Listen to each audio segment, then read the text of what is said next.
Hey, yo, it's Dom McD'Angelo. It's a Thursday, and it is Rumor and Innuendo. I'm here with Mr. Robert Karplus, WD Creative _ish. Robert, happy Thursday to you. How you feeling? We missed you yesterday, man. Yes, apologies for that last minute scheduling hiccup popped up, and I had to go. Hopefully, that didn't happen with all your other besties out there, like Violent J or Vince Russo or the birthday boy himself, Rob Van Dam, Happy birthday, RVD. Heck yeah. Robert, yes. which I only know about because Ricardo Rodriguez and I are Facebook friends, and he had posted something about celebrating Rob's birthday. Well, how about that? It's also Steve Austin's birthday, too. It's a wild, and Trish Stratus as well. So, Wow. So I know I share my birthday with Goldberg. So there's at least one great Jew in wrestling who was born on December 27th, and also Goldberg. wow, man. Yeah, I share one with Lex Luger and AJ Styles. So, how about that? June 2nd, baby. All right. Let's say hi to some folks in the chat here, though. Actually, just one person. Jeff Hettinger is the only one to chime in right now. Hello, R&I. Just made it in time. Happy you're here, Jeff. Oh, we got Wrestling Old Head saying, hey, everyone, happy Thursday. So we got some good stuff to talk about. A Dynamite that was 3 hours long. If you combine it with Collision, which they did, Robert, did you watch all 3 hours or did you just watch Dynamite? So here's the thing that's so strange about our friends at All Elite Wrestling, whom we love and respect. Absolutely. So I am 420 years old, unlike Rob Van Dam, who's 420. Yes. My DVR set to tape Dynamite and Collision is two separate shows. Rather than just putting it as one 3-hour presentation, they have it as two separate shows, which throws everything off entirely. It's a weird decision on their part to go ahead and do that rather than just make it one coherent 3-hour show. But you can tell there is a steep change in that program when it goes from Dynamite to Collision.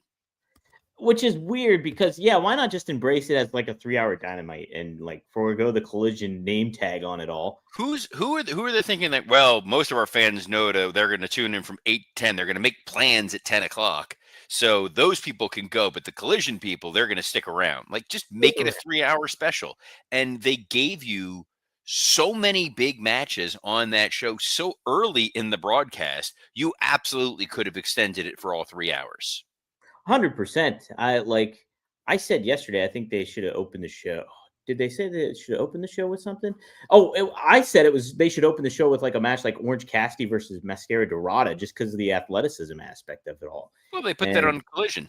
That They was need on to Collision. keep people awake. I know they have an energy drink sponsor, Maybe that's it. Maybe that's their strategy. and it worked because I'm not drinking their energy drink. I'm drinking my delicious peach Celsius. Not a sponsor, just something I enjoy. Is it still Woo Energy that they have as their energy drink? No, they don't. They don't still have you couldn't get the Woo Energy. We tried to order it. I was going to make my previous co-host drink it, and we nowhere in two large major metropolitan cities was it anywhere remotely available. That's bonkers indeed. Well, but when you think healthy living, the first person you think of is Nature Boy Ric Flair. Oh man, riding Space Mountain all them years, right? He's got to be the peak of health. I'm a little surprised at a decision that our friends at All Elite Wrestling made. Namely, this was a taped show. Mm-hmm. And we had talked about a week or so ago, like, are they going to the UK? You may have talked about it with Scott. I may have just yelled it out into the ether. I said, MJF had been posting some things on social media that made it feel like he was going to potentially return sooner rather than later. And I go, there's no way they're going to have his big surprise return occur on a taped show so that it's out there on the internet. And then you're sitting there watching a segment where it's pretty lame duck when you know the big surprise. But they proved me wrong, Dom. They sure did. They went ahead and gave it away on a pre-taped show. Well, I mean, I did not know because I didn't know, like, I didn't tune in and figure out that, I didn't read the spoilers, basically is what I'm saying. So, I didn't read the spoilers, but I did see MJF was trending on X. And unfortunately, the primary reason why I go click if someone's trending is "Oh no, what did they say?" or "Oh no, are they still alive?" That is very true. Denzel Washington gif where it's like, Oh, but that's hilarious. yeah. So when it was like, "Oh, MJF surprise," I'm like, "What the bloody heck?" Because they're in the UK. We're talking Dynamite. So that's what we have on the run sheet here today, correct? That is correct, Robert. Then And I gotta pull up the old notes on the old phone. right. Well, the show did kick off straight with a match. It was John Moxley. It was Roderick Strong. And John Moxley, he ends up getting the win. He's now has 6 points, is in contention now. I did not know that he was advancing that highly already. Last week, we just saw he was down and out on his luck, and now he's back on track, Robert. Do you like this storyline going on with Mox? John Moxley is the most compelling babyface they have in AEW. Yeah. He overcomes the early adversity in the tournament. He overcomes this fear of submissions that was going on, and he beats Roderick Strong. And then during Collision, cuts the second most compelling babyface promo I've seen from John Moxley this year. The first was, I think it was a week and a half ago, where it was about, as long as there's one grain of sand left in that hourglass. The hell are they doing? The dude like murdered Bryan Danielson. He murdered Darby Allin. He murdered Sting. But, now he's a baby face because I think they realized, oh man, we definitely need John Moxley on TV in order to preserve ratings. And we're not going to split up the Death Riders. So let's just go with plucky underdog, babyface, grizzled veteran John Moxley. Do you think this is more of an indication that they are splitting up the Death Riders and we're eventually just going to get that, ultimately get an official John Moxley babyface turn? But like AEW just is not good at laying out what happens, that this is what we're stuck with right now. They just let things sort of fade away and then suddenly revisit it. Like, correct me if I'm wrong. The Young Bucks, Kazuchika Okada, and Jack Perry were an evil stable, all working together. Then it just like went away.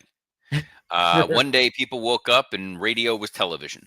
So that's sort of what I feel like is going on here at the moment. I think it's also because you have the Don Callis family, who's very much a dominant stable on the show because they fill a number of segments. And then you have the Ops, who in theory is a dominant stable because Samoa Joe is the AEW world champion. So they then looked and like, well, we got this other stable that's got Danny Garcia and Wheeler Yuta.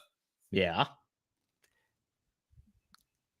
And a babyface Pac now. And a super hardcore babyface Pac and a world champion in another company, Claudio Castagnoli. It's just, sure. Yeah. I don't really have a whole lot to comment on it. I like Moxley is fun. I do like him, like the fact that he's the only former champion in the tournament and stuff. So it does add an element of that kind of intrigue to it. But ultimately, you still don't know what the end game is with this tournament. Like, are you just the Continental Champion? Will you be the Unified Champion? What's the deal? I don't get it. I mean, three people you definitely can't ask would be the Hurt Syndicate, who apparently have vanished into an abyss over the last several months. Well, you can ask Shelton, because wasn't he in the Battle Royal tonight? This last night? But the fact that the Hurt Syndicate was like a thing. Yes. And it seemed like they were teeing up that Lashley was going to have eyes on going after the world title, and they were going to have issues with the Ops, and they were feuding with Ricochet and his stable, and then just kind of gone. This is seriously, this is like the Achilles heel constantly of AEW, is just having stars show up, making them feel like maybe a big deal starting off, and then they're just gone. And well, they kept Eddie Kingston on TV, so there's that. Eddie Kingston cut a promo in the back that was basically, I lost, but I'm going to come back and win again at some point. You do you. Merry Christmas. It's kind of what it felt like, a Christmas card that you see on television, like during like the mid-90s or something. That's what it felt like. Hey, we had a winner take all, $1 million winner take all, Robert. It was the Elite. It was the Don Callis family. And the winners did take it all. That was Omega, Matt and Nick Jackson, friends again. They pinned Hechicero. Could you believe it? As they defeated him. Totally stunned. If you would Yes. have read off the names, Matt Jackson, Nick Jackson, Kenny Omega, Kazuchika Okada, Konosuke Takeshita, and Hechicero. Gee, I wonder who's taking the pin. I think Hechicero may actually be Spanish for taking the pin. Taker of pins. That could be very much it. Like a criminal and a hot topic. He's the taker of pins. My hope, if there was in fact a hope to come out of this, is that if there was going to be a segment and you're trying, you got Okada mad at Takeshita, Takeshita mad at Okada, and the fact that the two of them arguing with one another is what led to this. You get Don in there, and he goes, he looks like he's yelling at Takeshita, and it's like, we know whose fault this is, Hechicero. And then you get a bunch of guys jump Hechicero in order to try to keep these two alpha males together. I guess. I don't know. Now that they have the $1 million that they've won multiple times now, where do they go? What do they do with this $1 million? Yeah. What is the storytelling element of all this? And I think another thing this match was in the middle of the show. You could have ended the show with this, your Dynamite. That's why I'm saying this could have been the tail end of stay tuned for Collision, and you're going to see this match. And then you could have done the World Tag Title match right here in that spot. Absolutely. And like, again, I think I know you're not a fan of the Young Bucks, but for better or for worse, they're one of the ambassadors of AEW, where it's just like, put a highlight on these guys, put a highlight on Kenny Omega, because they are the elite in the all elite wrestling aspect of it all. And they just really very much, sometimes by their own volition, feel like an afterthought. I think that you could have had the $1 million main event, which, by the way, it was $1 million prize in a country that uses a different currency. Oh, that's true. That's true. Just, putting that out there. But it was a match in the middle of the show, and then fear not, because it had a definitive finish, and now the storyline is over. And then, oh no, they all just beat up Kenny and the Bucks, and then Kenny pulled out a broom. What the heck? What is going on? Well, he was the cleaner. That's true. That's true. And he may also be Mrs. Doubtfire. Maybe that's the next reinvention of Kenny Omega is Mrs. Doubtfire. Whatever. Well, I think all that extra padding may keep him safe. So yes. All for it. Next segment was a tale of two segments. So they brought out Hangman Adam Page, who said nothing. Absolutely nothing. He is the king of filibustering and talking without talking. Then there was Swerve, who's basically trying to find every way possible to say, like, I am gassed to the gills, without admitting I am gassed to the gills. And then there's Joe, and it was like Hangman's promo was like, it was so strange. I gotta take a phone call. I'll be right back. Apologies. That's okay. It was strange, though. I will add that, like, Joe, his presence was captivating. Swerve's presence was captivating. Hangman was just so flat. There was no substance to it. Joe, almost kind of in a way, just felt like a babyface, like champion, because he's got that cool factor. He's great at facial expressions. I don't like Joe. Just feels miscast as this heel champion. Like this, it doesn't seem like it's going to add value with Hook and my goodness, Powerhouse Hobbs.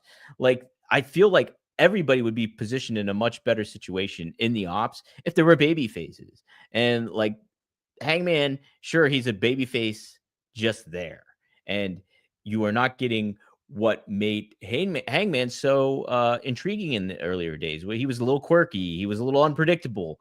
Now he's just this flat, paint by numbers champion is what it feels like, and it doesn't do him any favors. And thank goodness MJF did show up, because it made all these elements of what they're supposed to have at my goodness, what's the name of the Year's End? World's End. That's what it is. World's End pay-per-view, a little bit more intriguing because you can have uh, like I know Robert and it being pre-taped and stuff like that. It kind of gave away what happened with MJF and stuff, but at the same time, he elevates everything. He's somebody like I was talking about appointment television when it came to like a CM Punk or Cody Rhodes in AEW. MJF certainly adds that for AEW. The only issue is, like WWE is currently going through, they may have a monster heel like in Gunther, and now they have a like a real top heel back in MJF. But who is going to be that big face of the company dance partner? AEW has been much worse at putting a spotlight on one particular person and making them feel special. It's just like shifting in and out. When Hangman had his title run, it's just like there he is. He's just part of the course for it all. And so, and like Swerve has that element to him too, I think, where he can be a top face for sure. But I don't know. I don't know what is kind of missing with that top babyface connection with Swerve. Part of maybe what I feel is a lot of these stars, and I said this on my show with RVD, was that they feel very attainable nowadays. Like you interact with so many of these talents on social media; they're very accessible in that regard. I think being on social media can take away a little bit of that element of intrigue and stuff like that. Whereas, I don't know. I don't think Swerve has ultimately gotten a consistent platform to show himself as a top baby face either. So it's just, there's a lot of different things coming into play when it comes to this that, and AEW is snake bitten. I feel it's really snake bitten just because of who they've lost over the years. And, you had that company that was rivaling you just by perception, rivaling WWE. And now it just feels like a real distant second place. And there's reasons for that. And like the inconsistency of positioning people. We talked about the Hurt Syndicate earlier, and they're just not there. Like, what are you doing? What are you doing not making people feel important? Was Mark Briscoe even a factor on this show? I don't think he was. And so it's just like you want to keep tabs. This has been the constant issue since AEW's inception, is the consistent presence and particular moments that you take to make these stars feel like stars. Let's take a look at some of your comments here too. Wrestling says Joe is a great talker, but is struggling with a character that has been fully defined. Absolutely. Like, it just feels like kind of lazy. Like, oh, Joe sold out. Not really. That's not the identity I was given with him. He's just a champion that turned bad guy, to get what he wanted. So I'm with you. I don't feel like, there is something that what's defined. Why are we hating on Joe so much besides that he backstabbed Hangman Page? It just, there's not a lot of substance behind, the reasoning, I guess, of it all. I'll pop Robert back on when he gets back up. But yeah, the segment was great because of MJF. I'd be interested to get Robert's take too on how he felt about what MJF had to say, because like he mentioned, I thought his digs were fun and MJF-esque. And I think honestly, like, some people raised a stink about him like name dropping like Diddy and comparing Swerve to Diddy and stuff like that. I think that's kind of what AEW needs, a little bit of freaking fire going. And like MJF kind of kicked it in the pants in the MJF fashion that he does. So I was okay with what he had to say. I thought it was entertaining. Like MJF is gonna walk that line of like, what is appropriate and what isn't. And so I think the program kind of needed it. The segment ran long, but like when MJF was talking, I was invested. And that's what you need. And but the thing is, who is MJF's gonna, you think down the line, who's gonna be this MJF? I think AEW really has that problem. Like, Will Ospreay's a great baby face. He's hurt, obviously. But again, even when Ospreay was there, he wasn't positioned in the right manner, I don't think. I just like, there's just so many things that trouble me and frustrate me about this product, because I want to see both companies flourish, and it's just such a gut shot for me. And AEW also, I think, has suffered the gut shot of losing their talents like a Cody Rhodes, Bryan Danielson retiring, who wasn't on the card. Oh, yeah, that's right, because they were in London, or Manchester, and then CM Punk being the other one, and Jade Cargill as well. Ricky Starks, if you want to throw him in there too. Let's see. Wrestling Old says that Diddy reference was very layered because I think Diddy had a show called Diddy's House. Yeah, I wanted MJF to lean over to like whose house is it and like talk about Swerve's house getting burned down. I think that would have been pretty funny. Maybe he probably made that reference already, but shout out to Richard who's chimed in. Thanks for tuning in here, Richard. Appreciate it. Wrestling Old Head said also adds I might be wrong on that show name, but there was a show in his house. I can't remember. Wasn't it? I think you're right. Wasn't it on MTV? Didn't Chappelle make a parody of it? It's like pure Cambodian breast milk, baby. It's pure Cambodian, baby. I remember that. We can double back when Robert gets back off his phone call. But let's talk about the Babes of Wrath and Timeless Love Bombs. They teamed up to face Mercedes Moné, Athena, and Mega Problems. Is that the name of Marina Shafir? See, this is the issue. I don't have any clue. There is no. Help us out here, AEW. Literally, treat us like children and lay out stuff like names of people, show it, talk about it, because I had no idea that's what Marina Shafir and Megan Bain were called. And like, I'm thinking of the art of factions and like how factions felt like such a big deal back in the day. Now everybody's a part of a faction and everybody's got a title. It's all like just all mixed together and it's just insane. It just drives me nuts. It's something that I'm just like, how do I keep track of all this? Help me.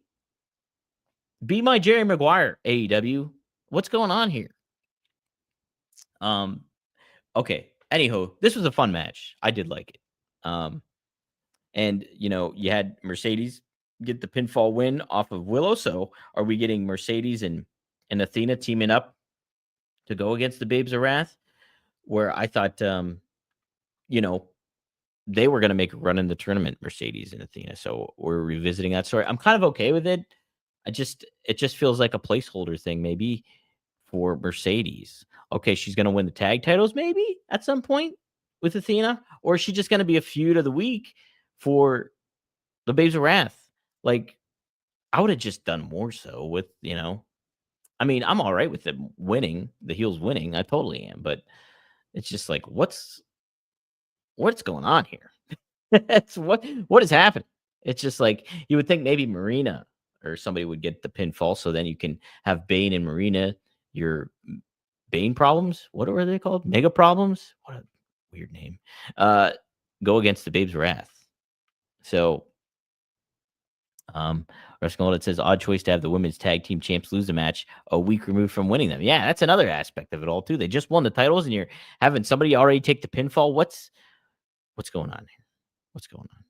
So all right. We also had the Gold League, Kyle Fletcher versus Pac.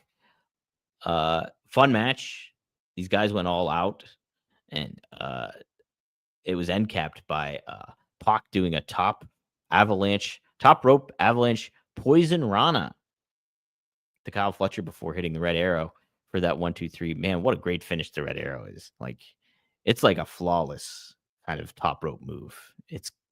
Pac does great stuff with that. And so it makes you just think about Pac, and yeah, I'm kind of glad he got the win. But like, what are you doing here with the Death Riders? That's what it boils down to. Again, this is a heel faction, and like at least 2 of them are kind of positioned pretty, or you could kind of argue like 4 of them are positioned in babyface roles when it comes to Claudio, when it comes to Moxley, when it comes to Pac. Danny Garcia is another one too. But it's just what's the deal? What is the deal with the Death Riders? Just end this freaking storyline. Can you just make it make sense? Wrestling all that pocket swerve, whatever they are talking, I hope it's legal. LOL. They're looking like walking action taking. Well, yeah, they're looking like walking action figures. Jeff Henniger. Robert has been gone a while. Is he doing C2 meth? I just imagine him like Charlie from that Always Sunny in Philadelphia, where Charlie's got the lines behind him, from the investigation. That's what Robert's doing right now. He's like, that's what's going down, Robert. Man. Oh, speaking of Robert, he is back. Boom. Oh, I just removed him. Hold on. Hey, Robert, welcome back. Sorry, but all of a sudden all I hear is you just saying do do do do do and like moving your hands, and I was like, oh, good, he's having a stroke live on air. No, I was saying what you were doing with the Continental Classic, trying to do math. Jeff I can't figure. No, that was what that call was about. That was for some reason people think during office hours or during a workday they can just call me during a workday. So I needed to jump off and take that call, and sadly, none of it was about MJF's glorious return. Yes, I talked about it, but I want to double back because I want to get your thoughts. What he had to say. I thought this whole situation, the title picture, the top main event aspect of it all needed a kick in the pants. MJF kind of gave it with what he had to say. I was all right with like the Diddy comments. I was all right with the digs he took at Samoa Joe. He made it fun. He made it MJF-esque, and I think that's what AEW kind of really needs right now. It felt like it was a different program entirely, and I think that's why I liked it. Yes. There was a safe route. There was a phone it into the end of the year route. There was what WWE is doing over on Raw route, which is we just want to get out of the rest of the year and we'll focus on 2026 and 2026. MJF showing up in there as plugged in and as engaged as he was and calling out how terrible everything else has been on this program. It felt like you could use this iteration of MJF as a babyface, as a heel, and not change who he is. Mm-hmm.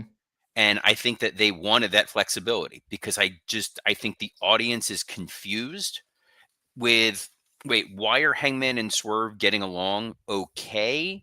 Hangman does sound like a bitch, which has been a problem of his for quite some time, that he does not sound like a real babyface. No. When he talks, there's a whiny, complaining element to it. He's almost like a shorter Drew McIntyre in the way that he's been talking. And this idea of, well, I was going to be virtuous, and when I won the title, I would give a shot to Darby, and I would give a shot to Ospreay, and like, what is this? It's not intriguing at all. It was very, very odd. And then it was just like MJF being like, "Oh no, I'm back. We're good. There's a hand on the wheel, and we are moving forward." That's what it felt like, Robert. And we are moving forward, Dom. We are moving forward. Anything else you want to cover when it came to what happened on Dynamite? I'd mentioned the Pac and Kyle Fletcher match. Thought it was fun, but it's just like we said earlier, it's like a head scratcher when it comes to what you're doing with the Death Riders. It's not even a question of what you're doing with the Death Riders. I don't know that if I was Tony Khan, I would feel that comfortable beating Kyle Fletcher as clean as many times as you. I get that it's the Continental Classic and it's the tournament and whatever and da-da-da-da-da. I would not be beating that guy. He was literally the number one contender for your world title a few months ago, and he is your next big rising star. And then you got him losing clean to Pac. Which, like, I'm not as against that necessarily, but yeah, it does diminish maybe what Kyle Fletcher's done, especially he's taken up 2 losses in a row with Speedball Mike Bailey and then Pac. It's just like, I get the intrigue of it, hey, what's happening in the Continental Classic? But I mean, I don't know. Is that a good investment that you're making when it comes to all that? I don't know. But it's a good investment, Dom, is tuning in here every Monday through Friday at noon Eastern. We're available on a plethora of platforms, including the WWE Creative _ISH X account, the @Dominic D'Angelo X account, the @SE Scoops X account, and on YouTube on Rumor and Innuendo, Podcast Heat, and ad-free shows. And on behalf of the man who has a brighter future in the NFL than Tua Tagovailoa, Dominic D'Angelo, I'm Robert Karpelis. Best of luck in your future endeavors. Put me in, Mike McDaniel. We have glasses together. We're both nerds.